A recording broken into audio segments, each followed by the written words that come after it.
Hello ladies and gentlemen. This is a point-and-shoot digital camera that my family had for many years. You can see the text on the lens is completely rubbed off. Well, not completely. Now, the way you're supposed to use this camera is you put a full-size SD card, 2 batteries, and then this battery door closes and a plastic bit slides that way.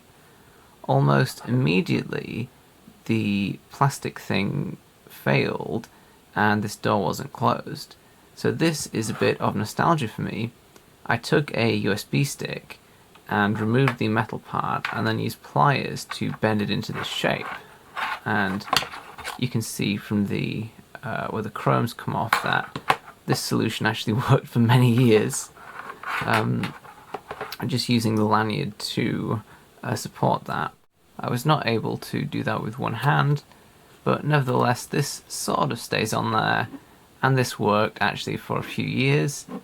It is a bit annoying, and actually my parents were about to throw this away. I intercepted this, and I'm going to use a skill that I have now that I didn't have then, that being 3D modeling and of course 3D printing. I used calipers to measure by eye this feature and then the distances to the edge, to the end. Actually I mainly used a normal ruler for this, not even calipers. And I also tried to measure the depth of those features there, and I made a simple enough part. This is actually MJF printing, multi-jet fusion, so it has a sort of stone-like grainy texture. And the idea is this will fill in those gaps. I have not tested this, so I might have egg on my face if this is the wrong shape.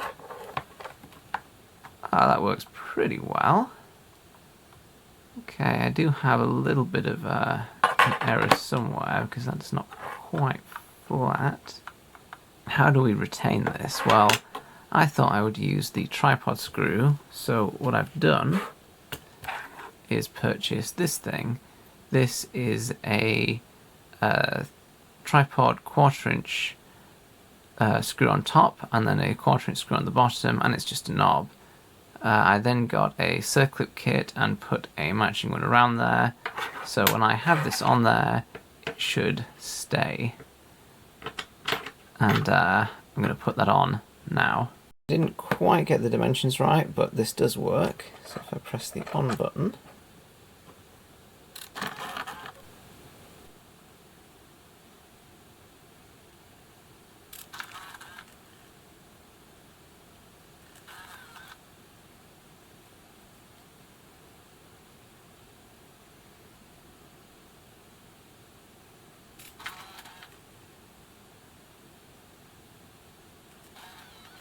I might go and round the corners a bit because this is quite sharp, but I can just do that by hand. Now I'll probably finish the video by doing a couple of shots with this camera.